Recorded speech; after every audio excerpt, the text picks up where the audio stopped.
Hey guys, are you interested in a fully funded scholarship in Australia? If the answer is yes, so this is your time. This scholarship covers full tuition for both domestic and international students and a stipend of over 38,000 Australian dollars.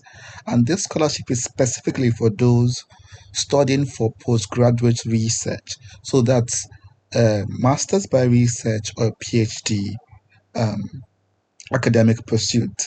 And the good thing about this is that the deadline is still very far away. So, as you can see from the timetable, for international students, the deadline is in August. There was one in April, but now we've passed April, we're in May. So, the next one is in August, so you can prepare yourself before the next deadline. So, one other good thing about this scholarship is that there is no application fee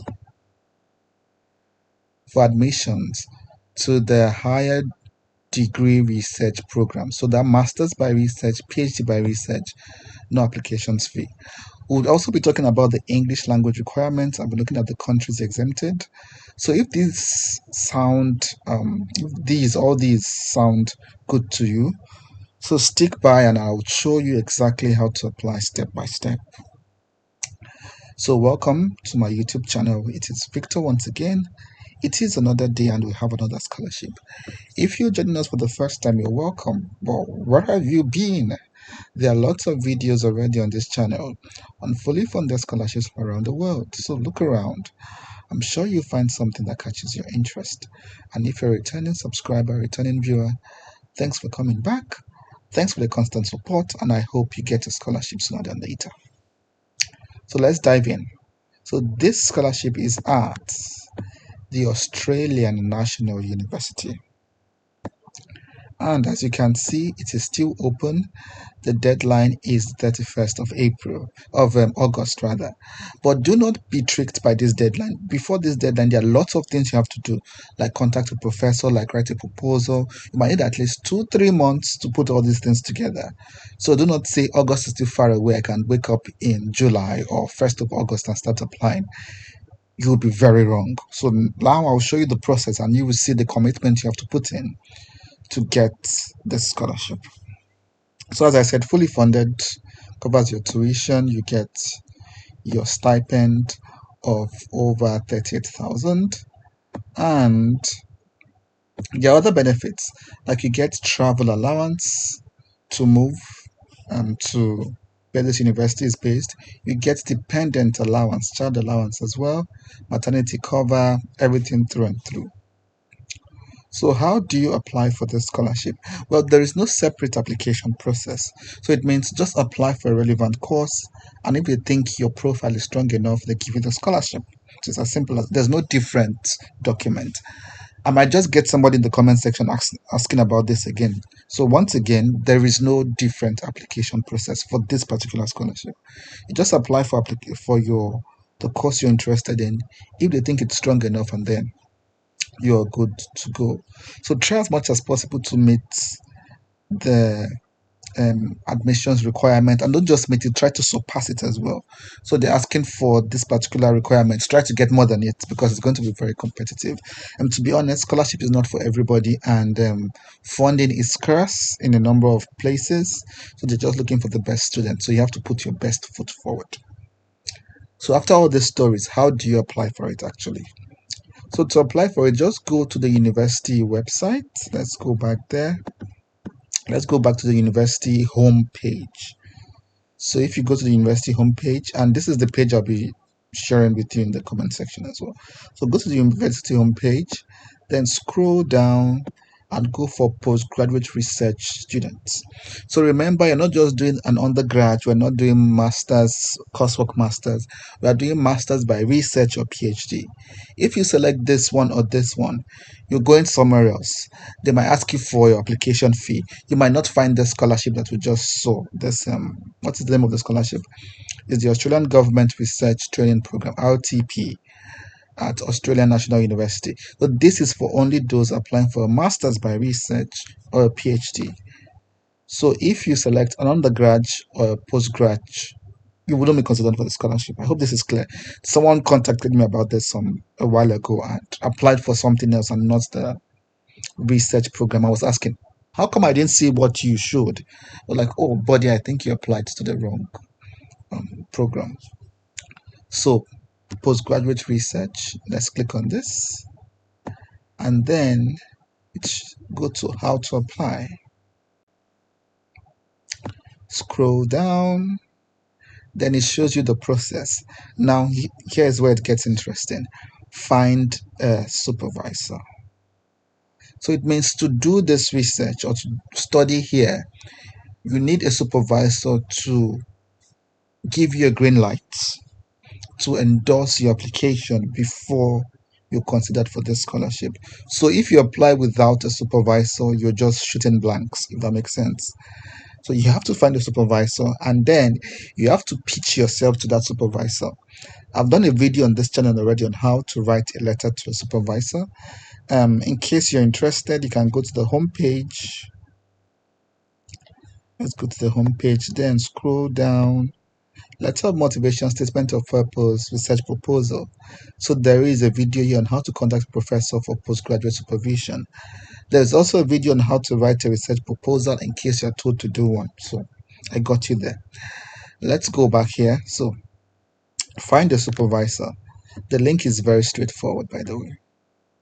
So this is the link. So you type in your area of specialization. Let's say climate change. And then you would be supplied with a list of professors specializing in climate change. And then you'd go through their profile and find the one whose research focus closely aligned with yours. And then you send the professor an email. What you write in the email, I think is specified in this video I talked about. You already introduce yourself, your academic background, tell the professor what you intend to apply for, and tell the professor that you wish to work under their tutelage. So you want them to be your supervisor for either your master's by research or for your PhD. And you might have to attach a research proposal. A number of people get scared about this research proposal. How do I write one? What do I write in it? Do not also worry. I have videos here on how to write a research proposal. So there is one here on how to write a research proposal. There is also, you can also scroll down on how to prepare for a PhD. Even if you're applying for masters by research, these videos might also be useful. How to find a topic, how to find method, how to craft a good research topic. Everything is here. I think you need all these to put in a very good application or to make a good impression when you contact the professor. Okay, so this is what you're meant to do, and then wait for like 2 weeks. If you do not hear back, you can send a reminder. If you do not hear back again after a week, I think you can contact another professor. I hope that's clear. So let's go back. And there are different colleges, different faculties. Check for the different faculties and check for their different application requirements. So what do they accept, what do they not accept, and things like that. You can do the digging on your own.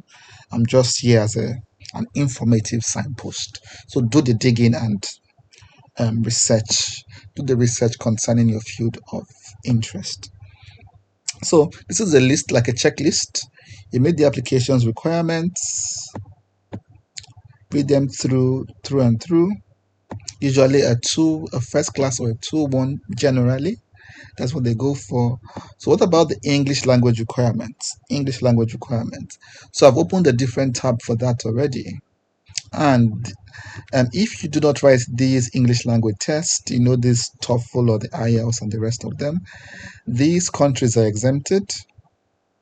I can see my country, Nigeria, here already. I can see Ghana.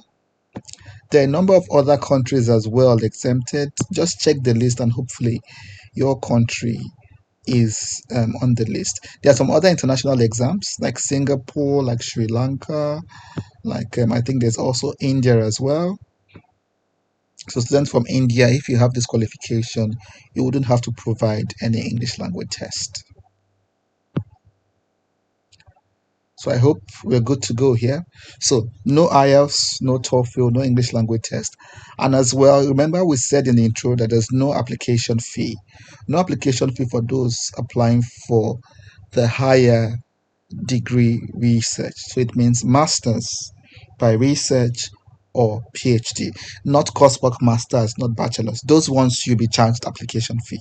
I hope that is clear. So let's go back. So English language done and dusted. And then a research proposal. I've told you about this already. There's a video on how to do so. And you're invited to send a draft of that research proposal to your nominated supervisor. And then there are like basic points your research proposals should cover. Like, what's the research question? What's the gap in the literature? What method do you intend to employ to fill in this gap? Of course, reference letters, the normal thing. I think here they said 2 reference letters. And then supporting documents like your CV, like your transcript. If you have like a letter of attestation that you studied already in the English language, good. Certificates, good. So these are the documents you need to provide. It's a very straightforward process if you ask me, if you follow the instructions. The only problem is finding a supervisor and getting a response from them on time. And that is why I said the August deadline might look far away, but because you need to get a supervisor's assent to submit, you need that time. You need at least a month or 2 to clarify all those with the supervisor before you apply. So do not say August is far. Try to, as much as you can, get to work, get in contact with your supervisor. So you have May, you have June, and hopefully by July you already have a supervisor and putting things together, so you're able to meet the August deadline. So hopefully, and that will be your case. And this is a very quick one, just to show you that this scholarship is open. Application fee waivers, English test waivers. Find a supervisor and start applying as soon as you can. And that is it for this video. As usual, I cannot wait to celebrate you. There are several other materials on this channel that you want to look at that might help your application. And there are several other scholarships as well you can look at as well, like scholarships in Australia, scholarships in the UK, scholarships in the US, and other parts of the world. So check around. You might just find some other thing that catches your interest. As usual, I cannot wait to celebrate you. But now get to work, and I will see you at the top sooner than later. Bye bye for now, and cheers.